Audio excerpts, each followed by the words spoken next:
예수님께서 예루살렘에 올라가셨다. 예루살렘의 양문 곁에는 히브리 말로 벳자타라고 불리는 못이 있었다. 그 못에는 주랑이 5채 딸렸는데 그 안에는 눈머니 다리 저느니 팔다리가 말라 비틀어진 이 같은 병자들이 많이 누워 있었다. 거기에는 38배나 앓는 사람도 있었다. 예수님께서 그가 누워 있는 것을 보시고 또 이미 오래 그렇게 지낸다는 것을 아시고는 건강해지고 싶으냐 하고 그에게 물으셨다. 그 병자가 예수님께 대답하였다. 선생님, 물이 출렁거릴 때 저를 못속에 넣어줄 사람이 없습니다. 그래서 제가 가는 동안에 다른 이가 저보다 먼저 내려갑니다. 예수님께서 그에게 말씀하셨다. 일어나 내 들것을 들고 걸어가거라. 그러자 그 사람은 곧 건강하게 되어 자기 들것을 들고 걸어갔다. 그날은 안식일이었다. 그래서 유다인들이 병이 나은 그 사람에게 오늘은 안식일이요 들것을 들고 다니는 것은 합당하지 않소 하고 말하였다.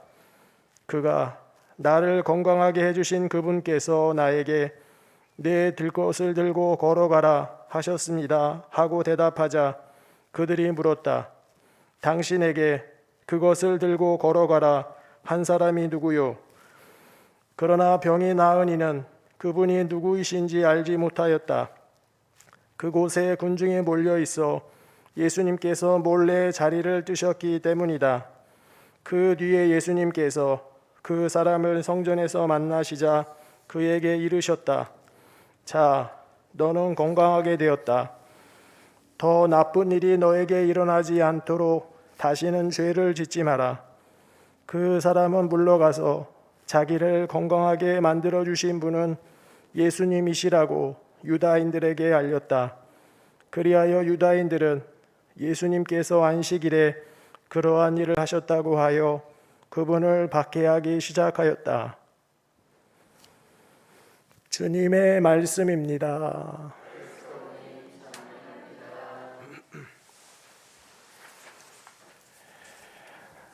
전미 예수님, 오늘 하루도 잘 보내셨나요? 예, 고단한 몸과 마음을 이끄시고 하느님의 집에 오신 우리 교우분들에게 하느님의 안식이 가득하시기를 축복을 드립니다. 뇌출혈로 쓰러진 아내를 돌보는 남편이 있었습니다. 어느 날 이 아내의 살에서 고름이 나오는 것을 보게 된 거예요. 너무나 당황스러워가지고 의사를 불렀습니다. 그리고 의사는 욕창이라고 했습니다. 그리고 이렇게 말을 했습니다. 욕창은 겉에서 보면은 잘 모릅니다. 속이 얼마나 깊냐가 더 문제거든요. 예, 영화에 나오는 한 장면인데요. 이 영화의 제목이 뭔지 아세요? 제목은 욕창이라는 영화예요. 제목이 아주 직설적이죠. 이 영화는 욕창처럼 겉으로 보여지는 것보다 속에 감추어진 것이 더 큰 문제가 될 수도 있음을 보여주는 그런 영화입니다. 오늘 복음에서 예수님께서 벳자다 연못에 있는 병자를 치유해 주시면서 이런 말씀을 하십니다. 자, 너는 건강하게 되었다. 그리고 이제 이어서 또 이렇게 말씀을 하십니다.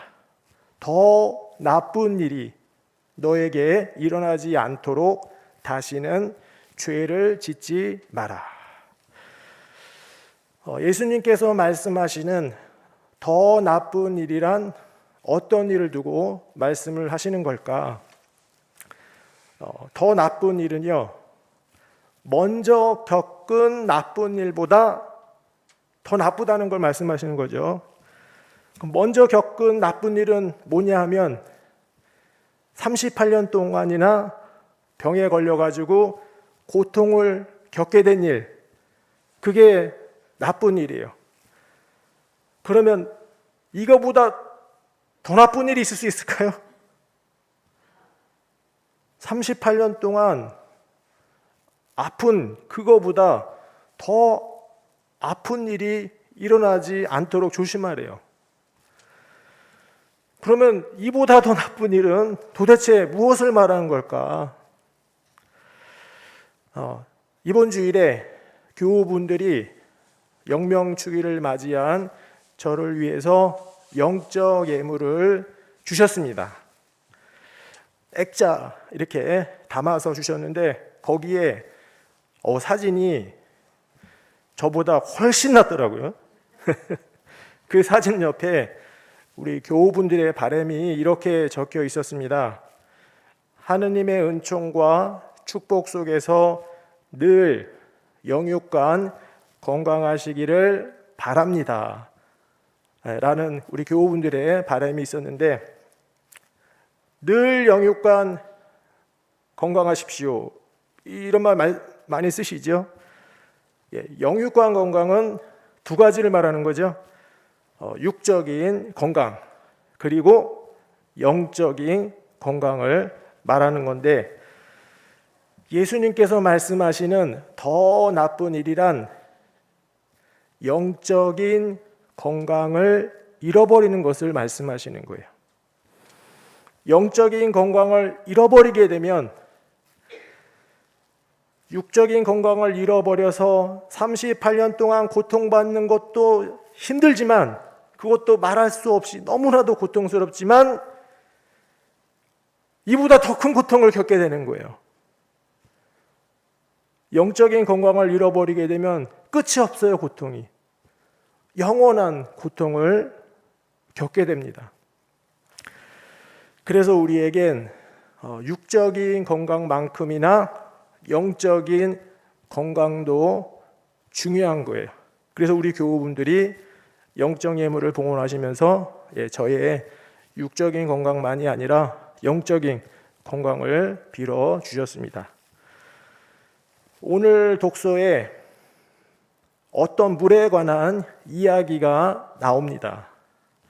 이 물은요, 바다로 흘러가게 되면 바다가 살아나요. 그리고 이 물이 닿기만 하면은 모든 생물이 막 우글거리면서 살아나고, 닿는 곳마다 생명이 넘치게 되는 그 물입니다. 이 물이 뭐냐? 어디에서 흘러나오는 물이에요? 그냥 물이 아니라 성전에서 흘러나오는 물이기 때문에 그렇게 되는 거예요. 그런데 이 성전에서 흘러나오는 물은 상징적인 거예요. 이 물이 어디에 나오느냐? 예수님께서 십자가에서 돌아가셨잖아요. 바로 그때 어떤 병사가 예수님이 죽었는지 안 죽었는지 옆구리를 어떻게 해요? 창으로 찌르죠. 그때 예수님 옆구리에서 뭐가 나와요? 피하고 물이 나오잖아요. 바로 그것이 성전에서 흘러나오는, 그것이 닿는 곳마다 생명이 살아나고 바다가 되살아나는 바로 그 물인 것입니다.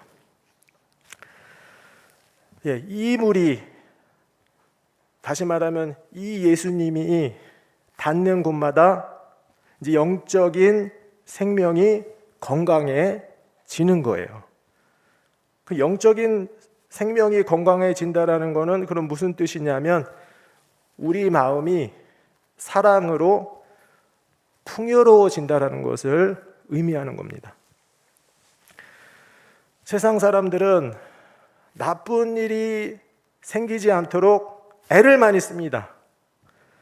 그런데 우리 교우분들은 더 나쁜 일이 생기지 않도록 애를 쓰시는 분들이십니다. 겉으로 보여지는 건강, 육적인 건강만큼이나 속에 감추어진 건강, 영적인 건강까지도 중요하게 생각하시면서 살아가고 계시는 그런 분들이십니다. 예, 우리에게 영적인 건강을 주시는 예수님을 받아 모시는 우리 교우분들은 이제 그 성전에서 나오는 불이 내 몸에 닿는 거잖아요. 예. 그럼 영적으로 정말로 건강해지시는 우리 교우분들은 참으로 영적으로 건강하신 복된 분들이십니다. 아멘.